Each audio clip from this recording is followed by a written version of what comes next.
पिछली कक्षा में हम लोगों ने अपवर्तक और अपवर्त के बारे में सीखा था। अपवर्तक ये कहा गया था कि किसी संख्या का अपवर्तक वो संख्याएं होती हैं जो दी गई संख्याओं को पूरी पूरी विभाजित कर देती हैं।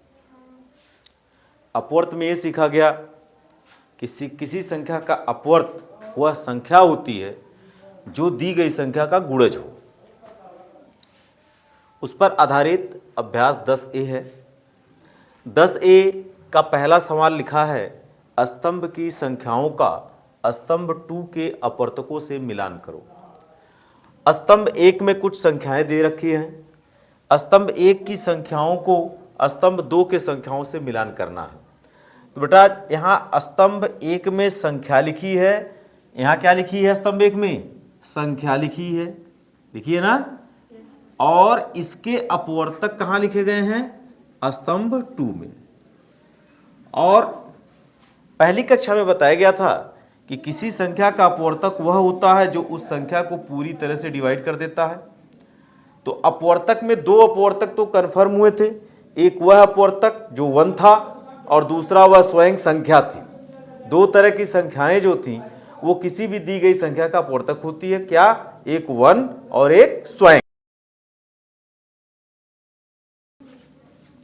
तो अब आपको देखना है कि पहली संख्या 15 दिया हुआ है, तो 15 में हर जगह 1 लिखा है। चूंकि एक प्रत्येक संख्या का अपवर्तक होता है तो ये तो होना ही होना है। यहां लिखा है 2, क्या 2 15 को पूरी तरह विभाजित करेगा? नहीं, तो ये तो 15 का अपवर्तक नहीं होगा। यहां भी 2 है, क्या इसको विभाजित करेगा? नहीं। यहां 3 है, 3 15 को विभाजित करेगा। 5 भी 15 को विभाजित करेगा, 15 भी 15 को विभाजित करेगा। इसलिए ये जो है किसका अपवर्तक है? 15 का। ये सभी अंक अपवर्तक हैं, क्योंकि सारे के सारे अंक 15 को पूरी पूरी तरह से क्या कर देते हैं? विभाजित कर देते हैं। इसी तरह से 24 के केस में आइए। 24 में देखो 1 तो सबका अपवर्तक है। अच्छा, लास्ट में देखो इसका 2 अपवर्तक 1 और 24 मिलना है। तो यहां 1 मिला, यहां 32 मिला, कहीं और बीच में 24 है? नहीं। 1 मिला, कहीं और 24 है? नहीं। इसमें ये तो हो गया 1 और 24 नहीं, 1 है लेकिन 24 नहीं। यहां देखो 1 और 24, इसका मतलब ये इसका अपवर्तक हो सकता है। चेक करते हैं। 1 से 24 कट जाएगा, 2 से 24 कट जाएगा, 3 से 24 कट जाएगा, 4 से 24 कट जाएगा, 6 से 24 कट जाएगा, 12 से 24 कट जाएगा और 24 से भी 24 कट जाएगा। इसलिए 24 का अपवर्तक क्या होगा? ये वाला होगा। फिर 21 है। 21 के 2 अपवर्तक 1 और 21 होने हैं। एक कहां पर है? यहां पर है, और एक 21 यहां पर है। तो 21 देखो और कहीं लिखा है? नहीं लिखा है। इसका मतलब 21 का अपवर्तक ये होगा, क्योंकि 21 1 से भी डिवाइड होगा, 21 3 से भी डिवाइड हो जाएगा पूरी तरह से, 21 7 से भी पूरी तरह से डिवाइड हो जाएगा, और 21 21 से तो होगा ही होगा। 32, अब 32 में देखो इसके 2 अपवर्तक तो निश्चित होने हैं, 1 और 32। 1 और 32 देखो, ये देखो पहला और 1 यहां है और 32 है पहले वाले पार्ट में। 2 से क्या 32 डिवाइड होगा? 4 से डिवाइड होगा, 4 बटे 32, 8 चौक 32, 16 दूना 32, 32 एकाएम 32। तो इसका अपवर्तक क्या हो गया? ये हो गया। इसी तरह से जो बच गया वो 36 का अपवर्तक होना है। क्यों? एक तो अपवर्तक है ही, 2 से भी 36 कट जाएगा, 3 से भी कट जाएगा, 4 से भी कट जाएगा, 6 से 6 बार में कट जाएगा, 9 से 4 बार में कट जाएगा, 12 से 3 बार में कट जाएगा, 18 से 2 बार में कट जाएगा और 36 से 1 बार में कट जाएगा। तो ये हो गया स्तंभ 1 की दी गई संख्याओं के अपवर्तक जो स्तंभ 2 में दिए गए थे, जिसका ये मिलान हो गया। चौथा नंबर क्वेश्चन है, 7 के सभी अपवर्तक ज्ञात कीजिए जो 100 से कम हो। अगर हमें 7 के सभी अपवर्त निकालने, अपवर्तक नहीं अपवर्त ज्ञात करने हैं। अपवर्त मतलब गुणज। अपवर्त का मतलब हमें क्या ज्ञात करना है? गुणज। क्या ज्ञात करना है? गुणज जो 100 से कम हो। तो हम लोग 7 का क्या करेंगे?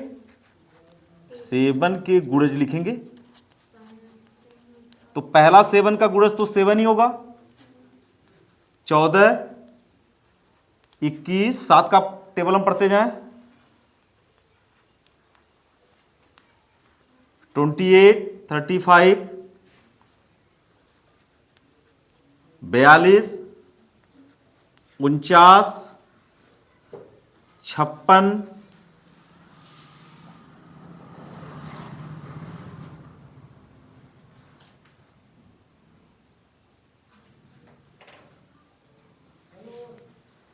63, 70।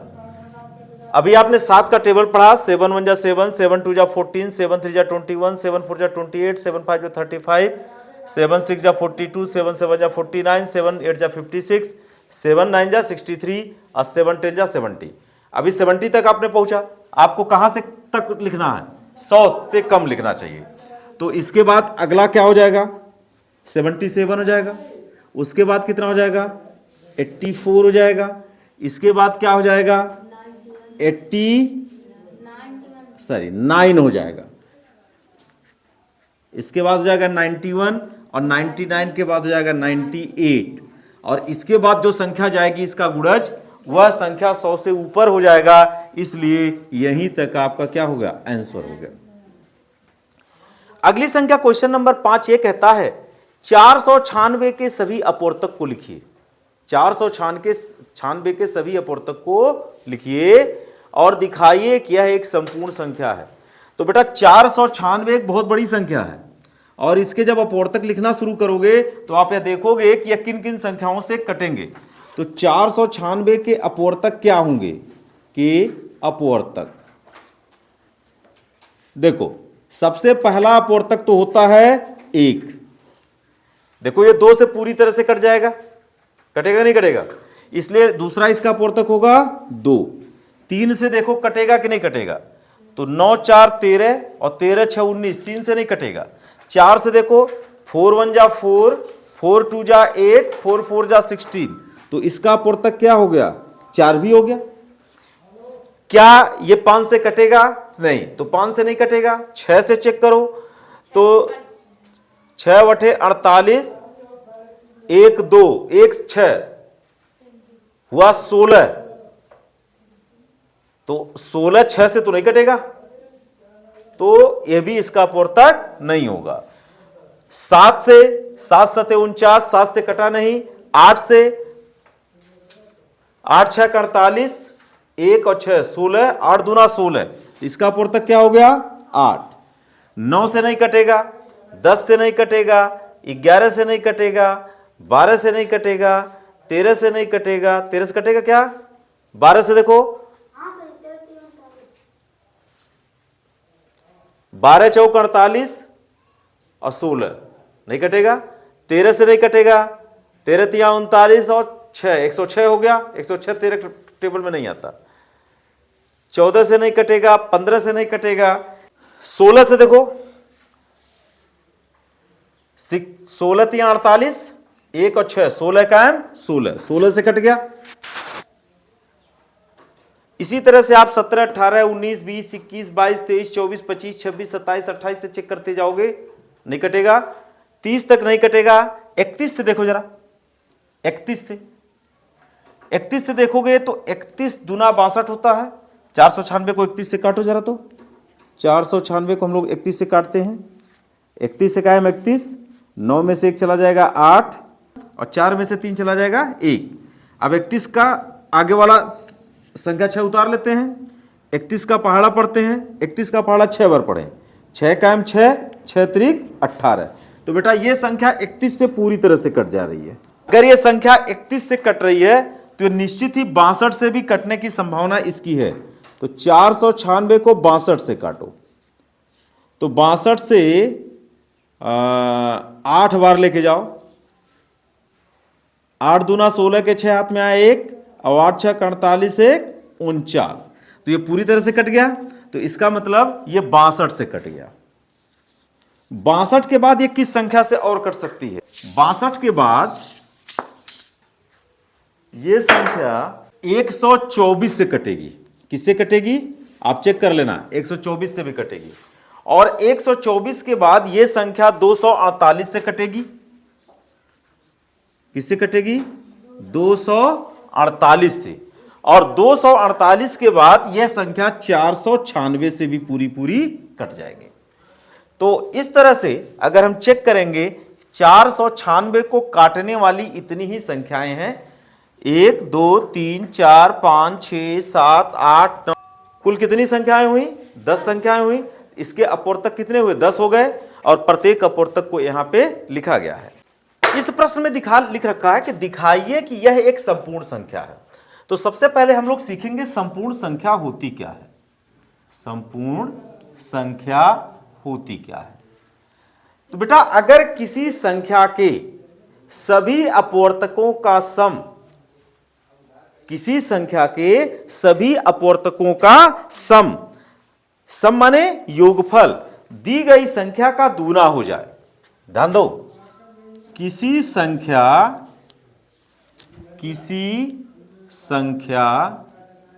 के सभी अपवर्तकों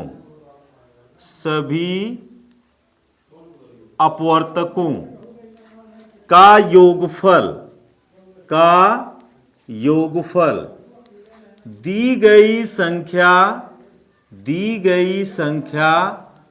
का दूना हो। क्या हो? दूना हो तो संख्या क्या कहलाती है? संपूर्ण संख्या कहलाती है। संपूर्ण संख्या कहलाती है। अगर बच्चों हम कहें उदाहरण के तौर पर, उदाहरण पर देखो, अगर मैं कहूं 2 का अपवर्तक लिखो तो 2 का अपवर्तक क्या होगा?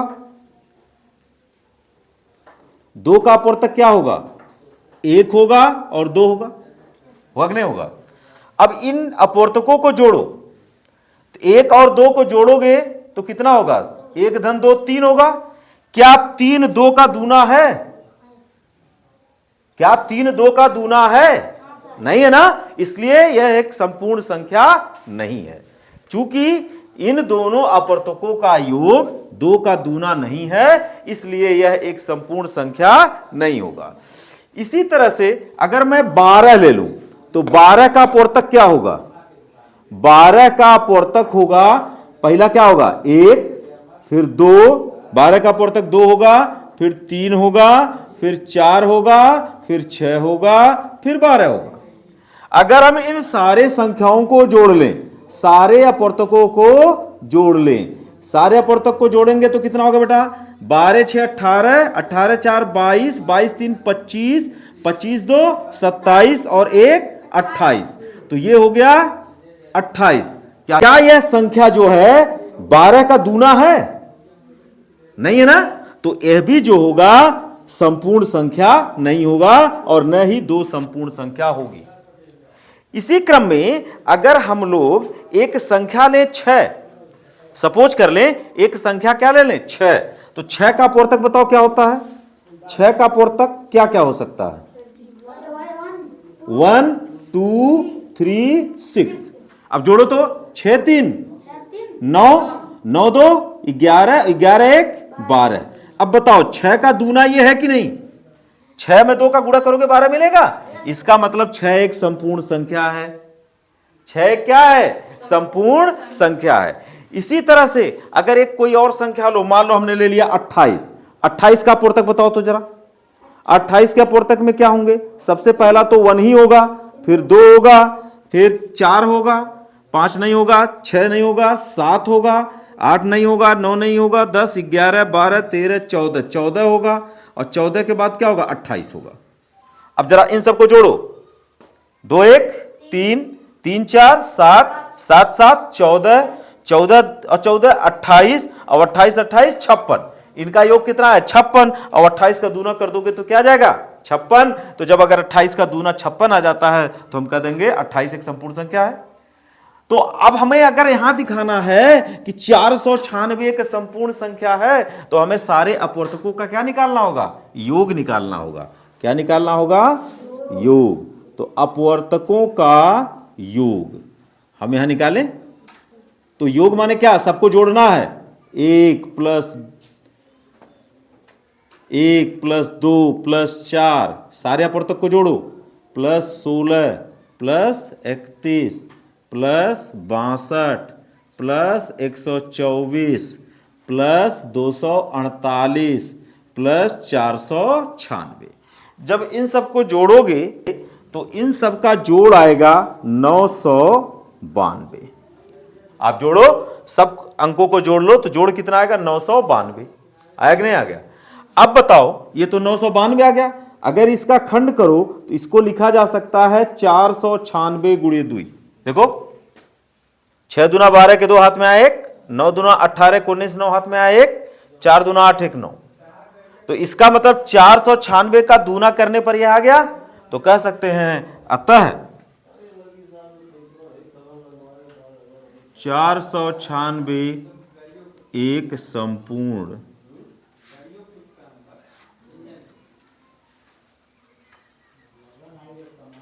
संख्या। देखो इसी अभ्यास का जो लास्ट क्वेश्चन है, रिक्त स्थानों की पूर्ति कीजिए। इसमें क्या कहता है? प्रत्येक संख्या की, संख्या और की के बीच में गैप है, होता है।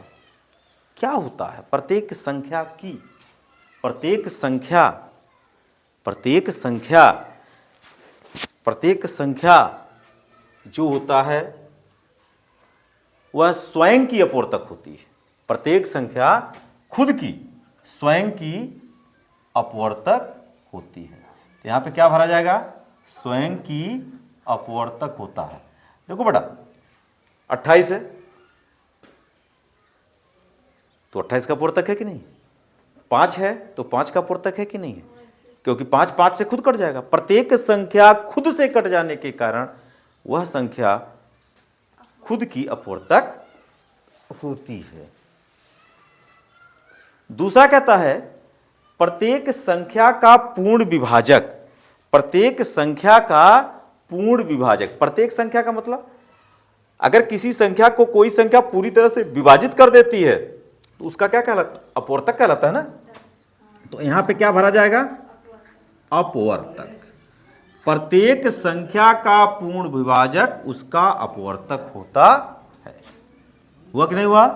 फिर लिखा गया किसी संख्या का प्रत्येक अपवर्तक उस संख्या से, प्रत्येक संख्या का अपवर्तक उस संख्या से छोटा या उसके बराबर होता है।